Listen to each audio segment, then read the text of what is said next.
First of all, in your love relationship sector, I have this card about control. Okay. This is the Four of Pentacles. And I usually look at this card, hanging on to earthly possessions, feeling a little bit paranoid that things are going to be ripped away from us, feeling like we need to cling on to everything that we have. Um, and also almost like viewing other people as possessions, and almost viewing it's like being very closed off to the point where we need to be very protective. We need to take care of what's ours, which is honorable, and honestly, it's a good trait. But overdoing it can be detrimental.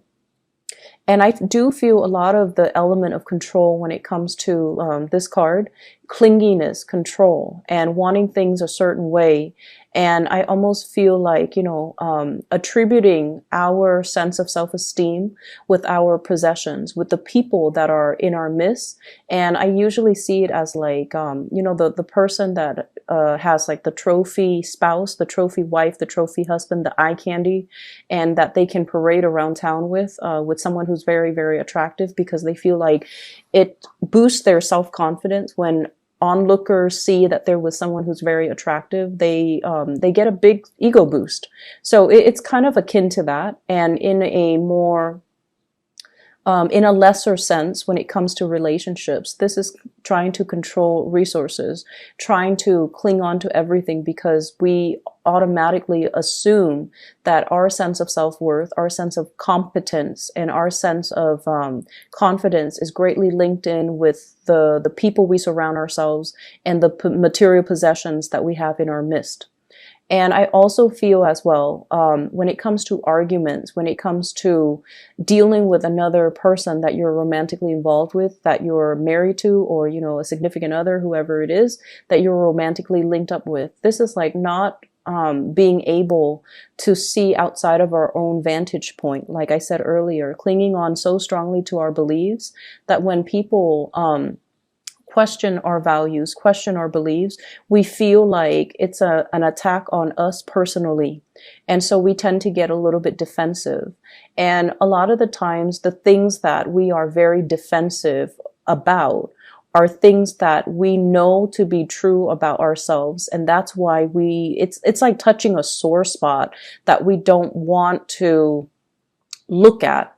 It's like touching something we have swept under the rug that somebody is now poking at, and it makes us uncomfortable. So if there has been, arguments and things like that, where a partner has somewhat like triggered or found your soft spot, these are areas that you have to work on. Rather than getting defensive, maybe it's time to, say like, let's take a break from this. Let me ruminate over what you have just said, and then I'll come back to you at a later date, detaching yourself so that you can do some inner examination, and that so you can figure out why these are such trigger topics for you, and why issues of control and dominance are playing out in your relationships. I feel like for many of you, it's like either side of the coin. You might be attracting people who are kind of like impulsive, or they're like trying to plan out everything for you in your life. So they might be encroaching, like crossing over your boundaries, or not respecting your free will. And so you have this defensive stance up all the time regarding a relationship partner, where you're trying to maintain your space and you're trying to take control of your own life. And then for others, there's this issue of, control and things like that coming in your relationship that you're exuding towards another partner. The partner that you're dealing with shows up here as the Six of Swords. This is somebody that has been through hell and back, okay? They've got a really interesting backstory. So if you're dealing with someone that has been through like a lot of tumultuous childhood, a lot of dealing with, a lot of relocation, moving from one place to the next. They've never had a place where they can call home. They've never had a place or a family, or even like a love relationship that accepts them for who they are.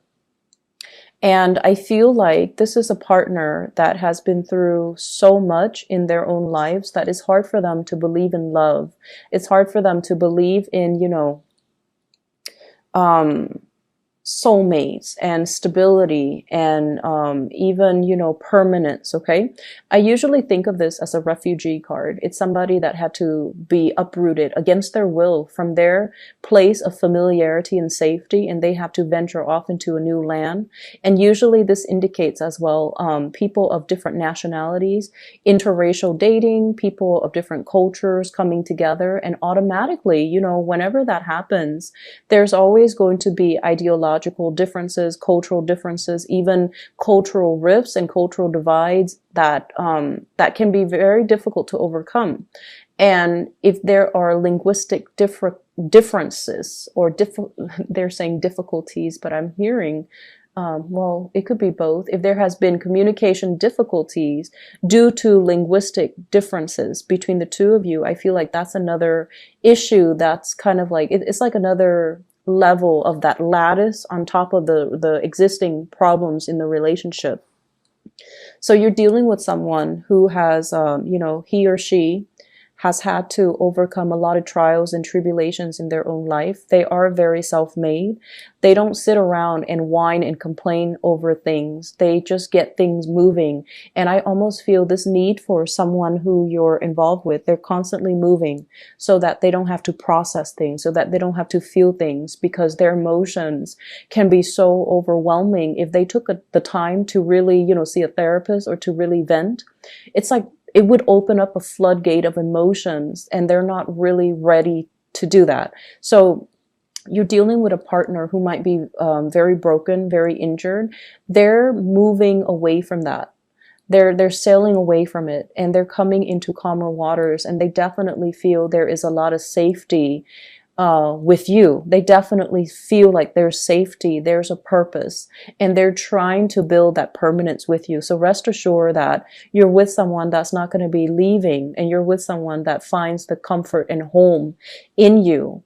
And at the same time, it's going to be a very slow process for this person to heal from whatever situation they've had to contend with in their past. And so, they're coming from a space where they might be a little bit downtrodden and broken. They're coming away from it. But I also feel like there's a very strong sense of protection that you are giving off towards this person.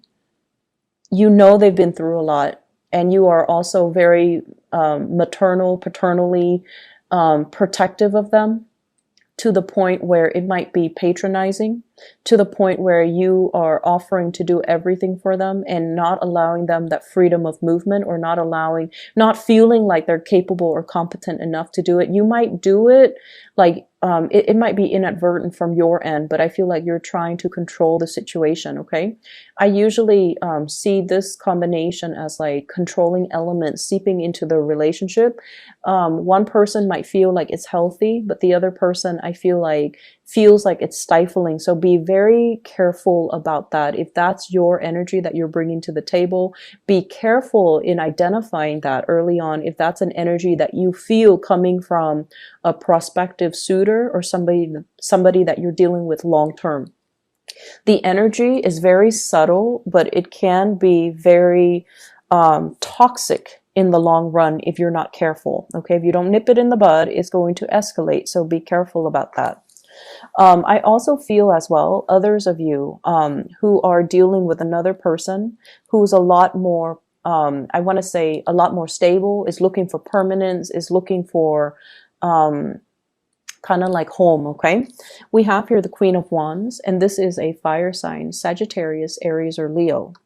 And it's also echoed in this card here. This is the Knight of Wands. Okay, somebody who is foreign to you, so from a foreign land, a foreign location, a foreign country. This is somebody that is a Sagittarius, an Aries, or a Leo, sun, moon, or rising. And what I feel coming in with this card is, this is somebody that's really, really, really fun to be with, okay? They exude a lot of excitement, a lot of passion. There could also be a lot of chemistry between the two of you. And the energy is really, really strong. They're very proactive. They get a lot of things done in their lives. They're kind of on top of this hill, like, I've made it. I'm now scanning around for a suitable partner, but somebody needs to be on my level. Otherwise, I'm not going to date them. So this is somebody who is quite picky. And if someone doesn't really, they're on a hill, so they have a lot of prospects, right? They're looking at things from a bigger, larger vantage point or a higher vantage point. And I feel like they see what you're about, and they need you to kind of like walk up this hill and meet them halfway, or they need to know that you're on their level in order for you to invest in them. And on your level doesn't mean material wealth. On your level doesn't mean professional like achievements. It basically means wanting the same things, wanting adventure, wanting expansion, wanting to, explore the world and look at the world as a playground rather than, just going through the motions, work and home, and rather than looking at the world with a pessimistic, view. I feel like they want an equal partner in fun and adventure. And I feel like they're going to be a really good person to travel with. They're a good person for you to expand your worldview, your consciousness with. This is not somebody who is narrow-minded, okay? I feel like, they have their preconceived notions, like what the world is supposed to be, but they also make a lot of allowances for other people. They tolerate. I am getting like a very tolerance, a very understanding, a very maternal vibe with this person, where they care about people. They care about humanitarian ideals and goals.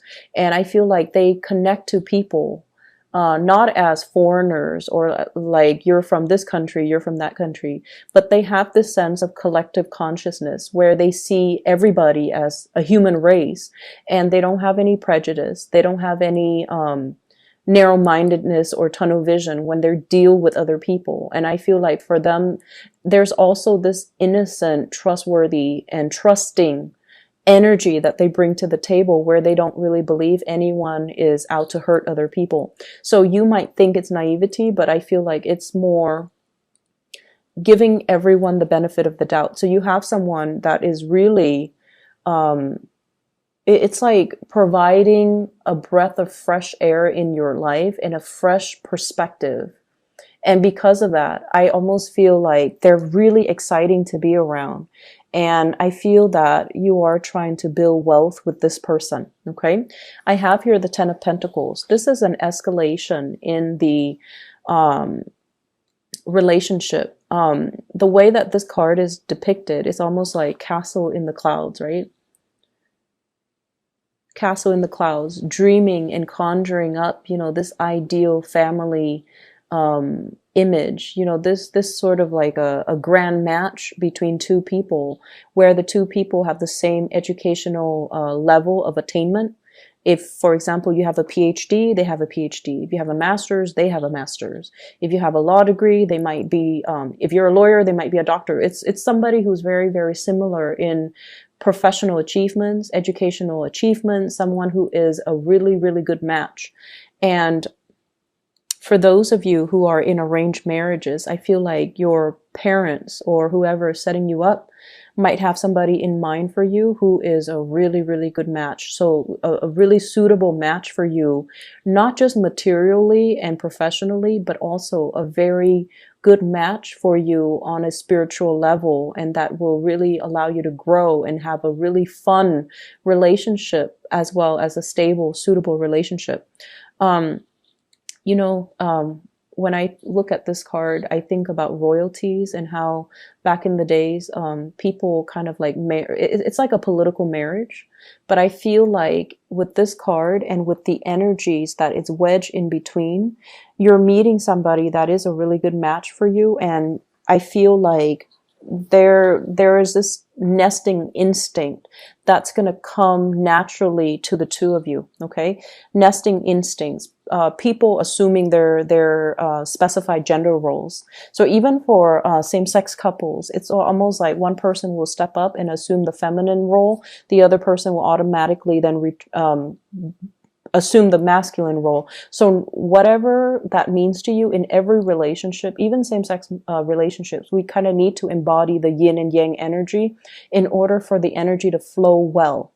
And I feel like there's this natural affinity that you have with another person where one person embodies the yin energy and the other person that yang energy. And so things will move along very, very smoothly.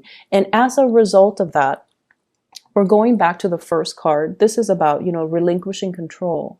This is about allowing your partner the freedom and also the opportunity to step up and take control of situation, or also allowing the natural flow of who's in control and who's relinquishing, just allowing that to naturally calibrate between you and another partner, rather than forcing a connection, rather than having it a specific way.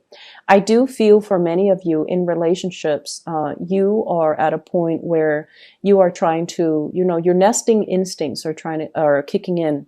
You are trying to build something with a relationship partner. So you might be conscious, or, a lot more aware about your spending, which is a good thing. You are a lot more conscious about saving up. You are a lot more conscious about, taking care of your relationship partner, wanting to purchase a property, wanting to buy a house, wanting to buy a car, wanting to, save up for the children's college funds. So you're doing practical things to sort out and balance out your resources, just so that you can pass some things along, pass down a legacy, pass down an inheritance, and leave something of lasting value to your children, because somebody is triggering this nesting instinct within you. In other areas of your life, I do have a spiritual advice that's coming into the picture for you. And I feel like for some of you, and I know it's supposed to be, spiritual advice, but I'm seeing it here, so I'm just going to say it. I feel like you have an ex that's still haunting you, for some of you, and you have moved away from it, but I feel like you can't be rid of them. That's what it feels like to me. They're either relentless, like they won't let go of the connection, or you're not being clear enough. And this is something I've mentioned before many, many times for Cancerian people, especially the men, especially the Cancerian men. You're really nice people. And a lot of the times you send, confusing messages to the people that you're interacting with. And take a page out of the, I want to say, what sign is very, very final? Capricorn. Take a page out of the Capricorn playbook when it comes to, exes and relationships, okay? When they're done, they go silent. They don't even need to entertain that person. When they're done, Capricorns are done, they will ghost you. And you will never ever know, did the Capricorn person die? Are they okay? How could they not respond to me? Well, it's because they're very final. And also, it's because they also, and I feel like this is their incentive, or their, rationale for doing what they do. It's because they don't want to open up that door of communication and have you confused, or they don't want to, lead the other person on. So I feel like with Capricorns, when it's done, it's really done. They close the door for good and they move on, and you won't hear anything from them. And I feel like with you Cancers, I feel like it's very difficult for you to do that. And you might chalk it up to playing nice and being courteous. But what it does is that it creates hope from the other side, from the other person, that, oh, they're still talking to me. They might want me back. Maybe not now, but one day. So I'll keep knocking at that door. And that's not fair to the person that you're dealing with. And I feel like you have an ex here that's a little bit ruthless and a little bit relentless and a little bit like someone who tries to keep coming back. And I feel like you need to be very firm, and you need to, out of respect for your current relationship right now, you need to be very, very firm about setting your boundaries with exes, okay? And the reason I say exes here, we have the Death card. You moving on. You've already decided you're going to move on. You've already physically, emotionally, mentally moved on, and somebody's coming knocking. Someone who still carries a torch for you. Someone who might have had like a very passionate one night stand, fling, relationship, even marriage with you, and they're relentless. They're pursuing you, and they don't even have to be a fire sign. I just feel their energy floating around you, and I feel like, you know, first, you were stuck in limbo, waiting on this person, waiting for things to get better. You've moved on your own. You've moved on. And I feel like you might have been waiting for them while they were going around, you know, trying to find themselves, and quote unquote on that. It's like trying to find themselves, they were like too selfish to be in a relationship. They were just like not taking you seriously while you spent a lot of time waiting around for them. And then, you know, they choose to come back and give you communication whenever they felt like it. With this Eight of Wands here, this is swift, fast communication, travel, movements, and whatnot. And I feel like, you know, when the communication was not responded in the manner that they hope, they come out and they physically show themselves in real time, like showing themselves, and you know, you've tried to move on. So it seems like there are some lingering energies with exes and things like that, and you kind of need to let go.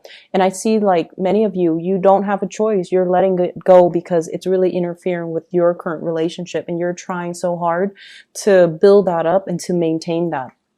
And good for you for realizing and recognizing that, because I feel like the ex keeps knocking on your door, and you can't send out mixed signals. Okay, it's very counterproductive, and energetically, it's just it's not a wise move for you and for the other person. So lay it to rest. Other things that I am picking up from this spread here, I feel almost like for many of you, there is major contemplations about trying to get your life in order, trying to, you know, get rid of bad habits, trying to reorganize your life, and trying to get yourself in a space where you can be proud of your achievements, where you can get things moving for yourself. So I almost feel like this fire lit up under you, where you're like, okay, I need to get things done. I've been stalling. People have been stalling me, or I've been stalling. I've been kind of like on the sidelines of life, just hanging around. And, you know, there are so many things, so many dreams and aspirations, and, you know, things that I want to do, things that I want to achieve, but I've just been dangling here for quite some time. And then life, before you know it, passes you by, right? And it's sort of like, you know, how if you've been like this, right?